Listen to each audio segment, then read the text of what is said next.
പറ്റുന്നില്ലെങ്കിൽ പിന്നെ ഡയബറ്റീസ് ഉണ്ടാവാം.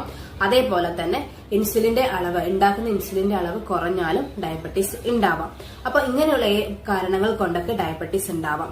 ഈ ഡയബറ്റീസ് ഉണ്ടാവുന്ന സമയത്ത് നമ്മുടെ ശരീരത്തിലെ തന്നെ ഹോർമോണിന്റെ ലെവൽസിലൊക്കെ ഒരുപാട് മാറ്റം ഉണ്ടാവും, ഇംബാലൻസ് ഉണ്ടാവും, ഹോർമോൺ ചേഞ്ചസ് ഉണ്ടാവും. അങ്ങനെ ഉണ്ടാവുന്ന സമയത്ത് ഓവുലേഷൻ നടക്കില്ല. നമുക്കറിയാം, ഓവുലേഷൻ നടന്നാൽ മാത്രമേ നല്ല ഓവം ഉണ്ടാവുകയുള്ളൂ. നല്ല മോവം ഉണ്ടായാൽ മാത്രമേ ബീജം വരുന്ന സമയത്ത് ബീജസങ്കലനം നടന്നിട്ട് ഒരു കുഞ്ഞ് എന്നുള്ളൊരു സ്വപ്നം സാധ്യമാക്കുകയുള്ളൂ. അപ്പൊ ഇങ്ങനെ ഹോർമോണൽ ഇംബാലൻസ് ഉണ്ടാവുന്ന സമയത്ത് ഓവുലേഷൻ നടക്കും. ഓവുലേഷൻ കറക്റ്റ് ആയിട്ട് നടക്കില്ല. ആ സമയത്ത് ക്രമരഹിതമായ ആർത്തവം ഉണ്ടാവും, അല്ലെങ്കിൽ ആർത്തവം ഇല്ലാത്തൊരവസ്ഥ ഉണ്ടാവും, അല്ലെങ്കിൽ കുറെ ദിവസം ആർത്തവം നീണ്ടു നിൽക്കുന്ന ഒരു അവസ്ഥ. ഇങ്ങനെയുള്ള അവസ്ഥകളൊക്കെ ഉണ്ടാവും. അതായത് വന്ധ്യതയുടെ ഒരു മെയിൻ കാരണമായ PCOD അല്ലെങ്കിൽ PCOS, അതായത് പോളിസിസ്റ്റിക് ഓവേറിയൻ സിൻഡ്രോം എന്നുള്ള ഒരു അവസ്ഥയിലോട്ട് എത്തും. ഇങ്ങനെ ഡയബറ്റീസ് ഉള്ള ആൾക്കാർക്ക് ഇത് ഉണ്ടാവാനുള്ള ചാൻസസ് കൂടുതലാണ്.